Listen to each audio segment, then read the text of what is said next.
Кеңшілік Мырзабеков. Соңғы қоңырау.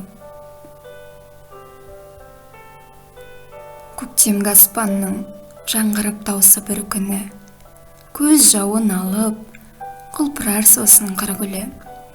Хабарын алып жеттің бе жаңа маусымның, соңғы қоңырау, 17 жастың күркірі. Балалық шақтың оятып күллі өлкесін, балауса ойдың қастып кенет желкесін. Қимастық шақтың қып-қызыл жібін үзгендей қимастық үні не деген ғана еркесің. Ертең ақ, ертең, толқындарымен тербеп кеп, теңіздей өмір төріне қарай төрлетпек. Құлақтың бірақ құршында қалар мәңгілік сол қоңырау үні, сол бір топ бала, сол мектеп.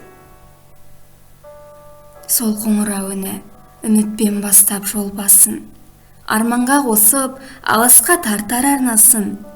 Сан қоңырауларды күмбірлетерсің, даусы тек 17 жастың тазалығынан танбасын.